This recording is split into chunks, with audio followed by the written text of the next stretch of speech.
Isa booda akkasumatti hojjedhe gaafa hojjedhu waan tokkotu ta'e namoonni naannaa koo jiranii namoonni achi keessa hojjetanii natti qoosu turan baay'een isaanii warrootumti namoota guddaan illee maal kan hojjechuu hin danda'amu jedhanii haasa'u. Garuu ani saayinsii sana waan bifa akka inni barali'u waan hin beekuu fi isa yaadaan hojjedha gaafa sana warqa sana muraa ture.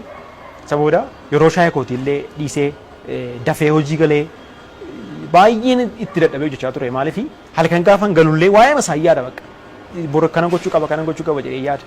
Sa'aatii hojiin alatti illee yeroo boqonnaa koo hojii xiyyaara nama malee balali'uu kana hojjechuutti hin dabarse. Ergan hojjedhee xumuree nama balaliisuuf ogummaa isaa qabu barbaaduun barbaachisaa ture. Yeroo sanaaf dhiyeenyatti nama dandeettii isaa qabu waanan dhabeef viidiyoo isaa intarneetii irraa ilaalee yeroo jalqabaaf balaliisee jechuun dubbata. Baay'ee cimaa balaliisuunsa hamman barreetti. Bakka geenyuma baay'ee cimaa tokko ammatti bartuutti baay'ee rakkisa.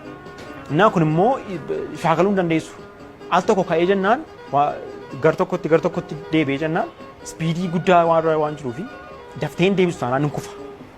Isa booda isa jalqabaa dhannee lafa ranwee irra lafa inni irra balali'uu irra geessannee waan hunda sirreeffannee baatirii isaa irratti godhannee ol hin kaasne.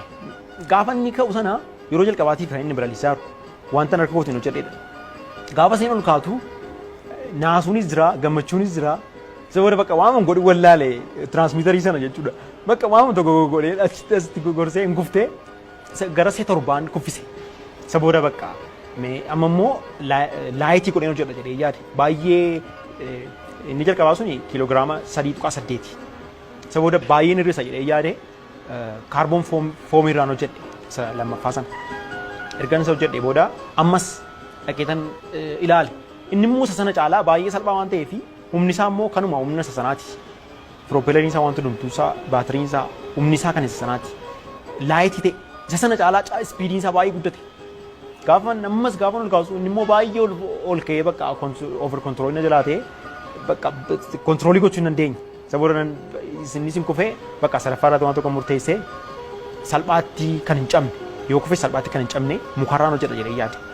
Mukarraa playwood kan jedhamu sanii chibuudii qaqalloo sanarraa mukuma furdaarraa muka sana huuree akka weetiin isaa hir'atuu fi inni kun weetiin isaa xinnoo isheen dabalee mukarraa waan ta'eef kiiloogiraama 4.1 inni suni inni sadaffaa kanatti hojjedhee isa booda namoota balaliisan sana eega raawwadhee booda namoota balaliisan sana akka isaan waaman akka isaan piroosii sanatti fixanii gara sana dhufanii godhee isa booda namoota sana illee xiqqoosee eega balaliisanii waan tureef gara si'a 4-5 boodadha kan inni sirriitti balalee ol ka'a xinnoo see deemaa Forceland godha. Forceland jechuun utuu barbaadiin lafa bu'aa.